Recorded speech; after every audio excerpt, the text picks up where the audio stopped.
الحمد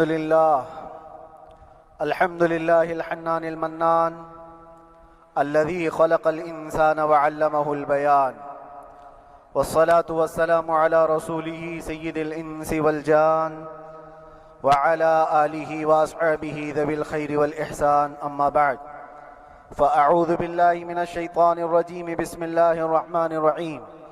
وقل جاء الحق وزهق الباطل ان الباطل كان زهوقا. صدق اللہ مولانا العظیم. بارگاہ رسالت مآب صلی اللہ علیہ وسلم میں درود پاک کا ہدیہ پیش کریں. اللہم صلی علی سیدنا و مولانا محمد معدن الجود والکرم وآلہ واصحابہ الکرام وابنہ الکریم وبارک وسلم صلاة دائمة سرمدا ابدا. عزیزان گرامی وقار، میں یہ چاہتا ہوں جہاں پر آ کر ہم رکے تھے وہیں سے ہم پھر آگے بڑھتے ہیں. ہم رکے تھے کہاں آ کر؟ کچھ دیر کی خاموشی ہے،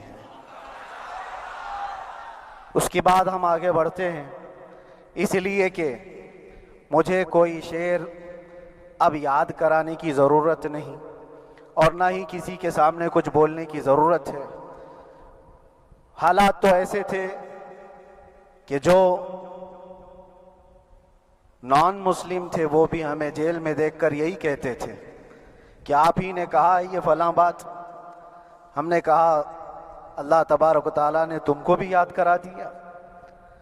میرے عزیزو، ستیزہ کار رہا ہے ازل سے تا امروز، شرار ابو لہبی سے چراغ مصطفی. یہ آج کل کے معاملات نہیں، ابتدا سے حق اور باطل کے معرکے ہوتے رہے. لیکن ایک بات میں آپ سب کو بتانا چاہتا ہوں، مظفر کو مقید نہ سمجھ اے سیاد. سیدنا مظفر حسین کچھوچوی رحمۃ اللہ تعالیٰ علیہ جیل گئے تھے، قید میں تھے. تب انہوں نے یہ شعر کہا تھا کہ مظفر کو مقید نہ سمجھ اے سیاد، میری یہ اسیری بھی سنت آبائی ہے. میرے آبا و اجداد کی سنت ہے جس پر میں عمل کر کے آ رہا ہوں. میرے بزرگوں کی یہ سنت تھی. بہرحال جن کو جس راستے سے مجھے گزارنا تھا، لوگوں کے دلوں میں یہ ٹھنڈک تھی شاید کہ زبان بند کر کے چند دنوں کے لیے قید کر دیا جائے. مگر میرا عقیدہ یہ تھا کہ اللہ تبارک و تعالی جب تک چاہے کہ کوئی اس کے لیے پابندی نہیں لگا سکتا. وَإِن يَمْسَسْكَ اللَّهُ بِضُرٍّ فَلَا كَاشِفَ لَهُ إِلَّا هُوَ. رب تعالیٰ فرماتا ہے اگر اللہ تعالیٰ تمہیں کوئی مصیبت دے تو اس کے علاوہ کوئی ٹال نہیں سکتا. وَإِن يَمْسَسْكَ اللَّهُ بِخَيْرٍ فَلَا رَادَّ لِفَضْلِهِ. اور اللہ کسی کو بھلائی دے دے تو پھر اس کو روک بھی کوئی نہیں سکتا. مولا تبارک و تعالیٰ اگر کسی کو کوئی مقام عطا کر دے تو ہزاروں کیڑوں کے پھڑپڑانے سے وہ مقام ختم بھی نہیں ہو سکتا. اللہ تبارک و تعالیٰ جس کو بڑھانا چاہے اس کے لیے کوئی راستہ رکاوٹ نہیں بن سکتا.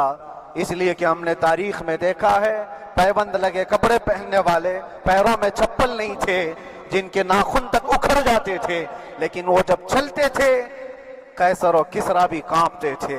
جن کا ہی یہ نعرہ تھا ٹل نہ سکتے تھے جنگ میں اگر اڑ جاتے تھے، پاؤں شیروں کے بھی میدان سے اکھڑ جاتے تھے. حق سے سرکش ہوا کوئی تو بگڑ جاتے تھے. ارے تیغ کیا چیز ہے، ہم توپ سے بھی لڑ جاتے تھے. یہ وہ صحابہ کرام اور اسلاف کرام، ان کا یہ معمول تھا. بظاہر ان کے پاس کوئی اسباب نہیں تھے لیکن اللہ کی مدد تھی. وہ پانی کی طرح بہتے ہوئے چلے گئے. نہ چٹانوں نے ان کا راستہ روکا، نہ دریاؤں نے ان کا راستہ روکا. وہ جس طرف سے جاتے تھے اللہ تعالیٰ ان کے لیے راستے بناتا تھا. عزیزان گرامی وقار، کون ہے وہ جو دریائے دجلہ میں اپنے گھوڑے دوڑائے تھے؟ کون ہے وہ جو دریا میں اپنی کشتیاں ڈال کر جلا دیا تھا کہ واپس جانے کا کوئی تصور نہ ہو؟ یہ سب میرے مصطفیٰ کریم کے دیوانوں کی ہی بات تھی. اسی لیے آج بھی دنیا گھبراتی ہے تو شانے لوگوں سے نہیں، دیوانوں سے ہی گھبراتی ہے. بہت زیادہ چالاک رہنے والوں سے نہیں، دیوانوں سے دنیا گھبراتی ہے. اس لیے کہ دنیا کو پتا ہے دنیا جانتی ہے کہ دیوانہ کہاں دیکھتا ہے کسی کو پتا نہیں، اور یہ اس دیوانے کی بات کر رہا ہوں جس کے لیے اللہ کے حبیب صلی اللہ تعالیٰ علیہ وسلم کی عزت و وقار سب سے اول ہے۔ عزیزان گرامی وقار، آج آپ کے سامنے حاضر آیا، یہ میرے استاد گرامی، مربی، استاذ الاساتذہ، برادر گرامی حضرت العلامہ مفتی زبیر احمد صاحب قبلہ ادام اللہ اقبالہ، جنہوں نے دن رات ایک کر دیے تھے۔ میرے خیال سے 8 مہینے میں جتنے ان کے بال سفید ہوئے اس سے زیادہ نہیں ہوئے ہوں گے، صرف اس لیے نہیں کہ ایک بھائی کے لیے، اس لیے بھی لڑ رہے تھے کہ ایک عالم کے لیے جس سے دین کا بہت سارا حصہ وابستہ ہے۔ ان کی محنتیں رائگاں نہ گئیں۔ بہت سارے میرے احباب و اقربا، خاص طور پر مدن پورہ اور وکرولی سے، جنہوں نے اپنے گھر بار چھوڑ کر میرے لیے دوڑتے بھاگتے رہے، اللہ رب العزت اس بات کا شاہد ہے، ایک ایک دن اندر میں نے سب کے لیے دعائیں کی ہیں، اور ایسا نہیں کہ کوئی دن بھولا جاتا، اور باہر کی ہمیشہ یہ خبریں آتی رہتی ہیں کہ حالات کیسے کے کیسے ہوتے جا رہے ہیں۔ کبھی اگر گھبراہٹ اور بے چینی ہوتی تو میرے عزیزوں صرف ایک ہی بات ہمارے پاس تھی علاج کے لیے، ایک ہی علاج تھا۔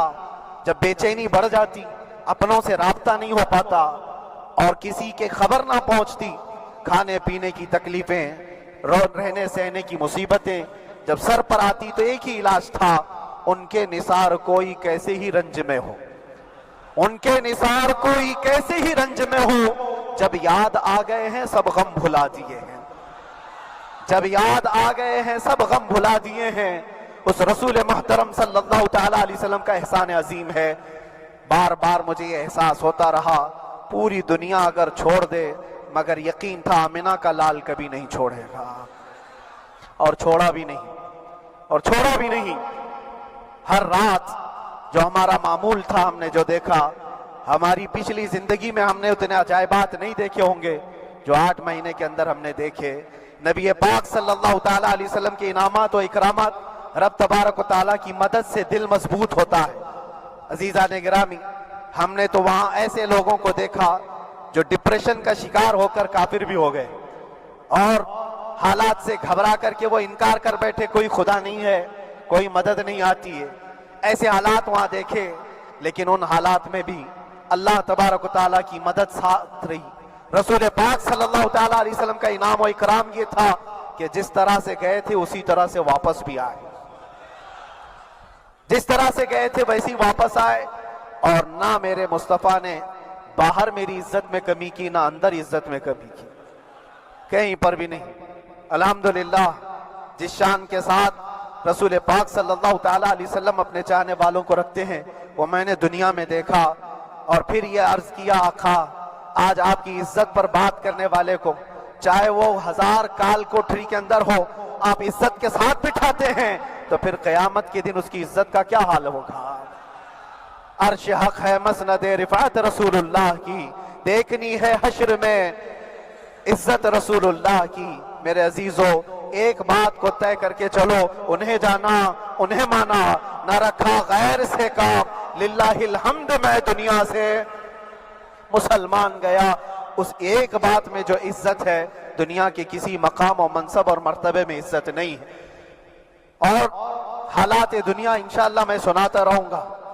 اللہ تبارک و تعالیٰ جب تک یہ زبان رکھا ہے، حق بولتے رہیں اور سناتے رہیں گے، اور بھی حالات آپ کو انشاءاللہ العزیز آگے سناتے رہیں گے۔ لیکن آج خصوصیت کے ساتھ میں جمعہ کے لیے اسی لیے حاضر آیا کہ یہاں کے لوگ پل پل یاد کرتے رہے۔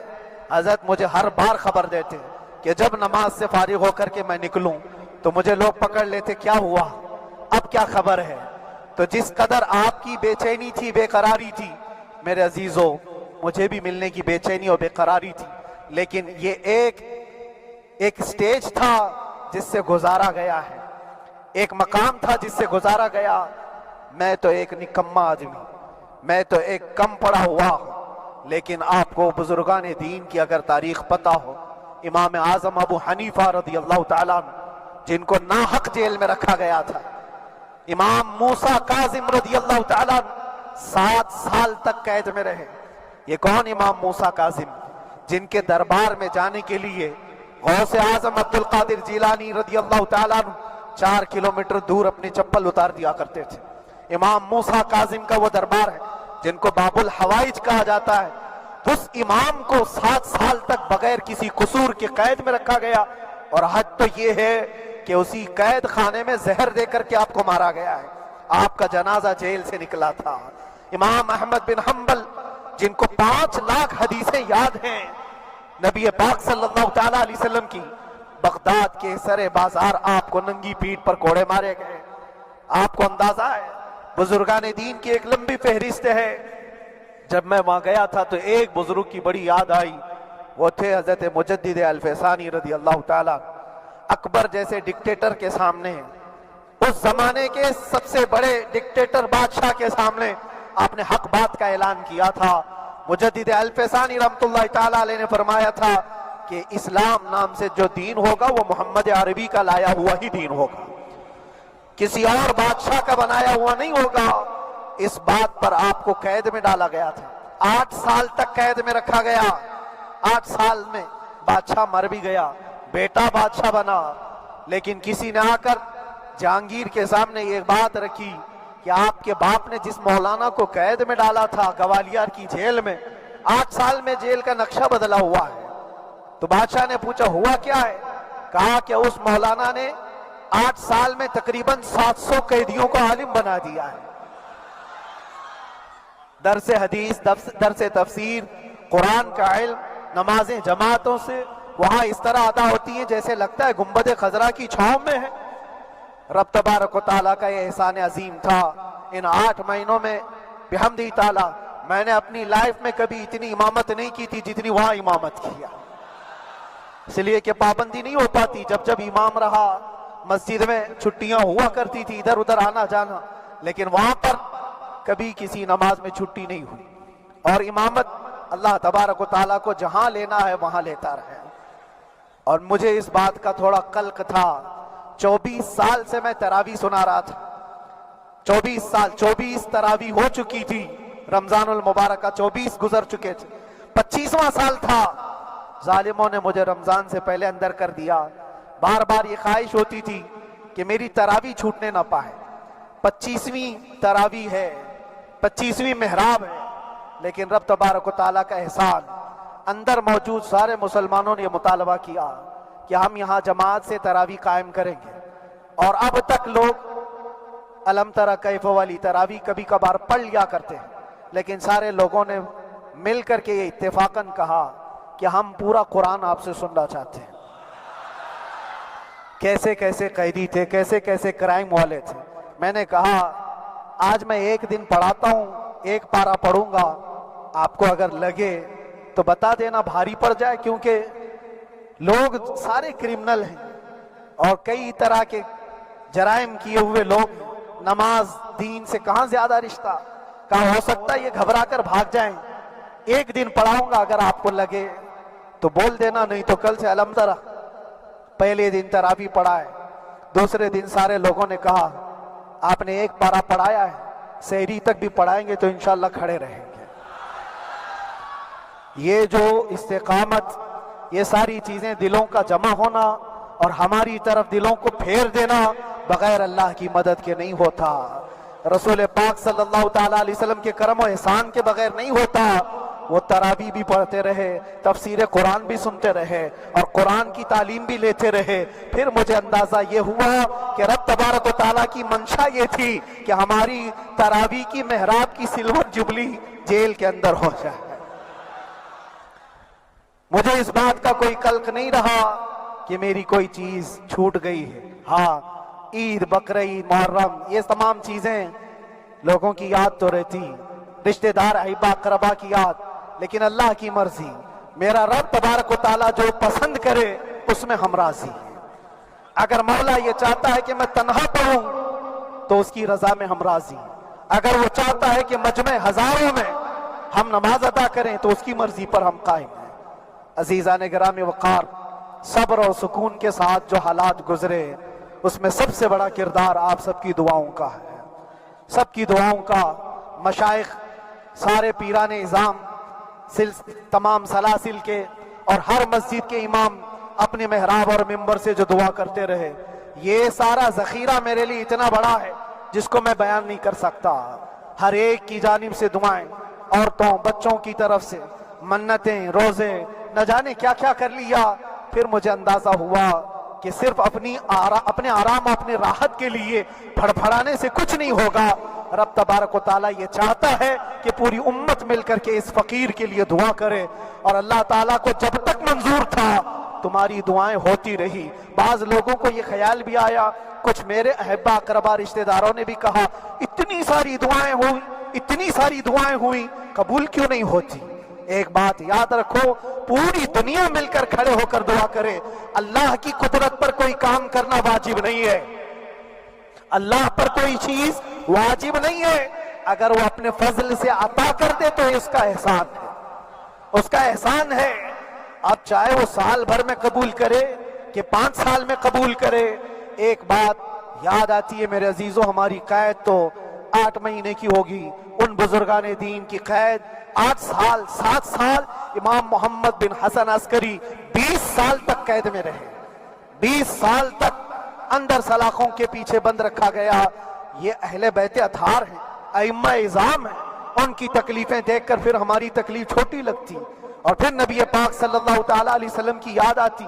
صرف اس بات کا ہمیں فخر تھا کہ تم نے کبھی چوری کے الزام میں تو نہیں گرفتار کیا، کسی گھناؤنے الزام میں تو نہیں گرفتار کیا، ہاں اگر کسی بات پر گرفتار کیا ہے تو ان سے پوچھو تو اب یہ بولنے میں بھی شرم کرتے ہیں۔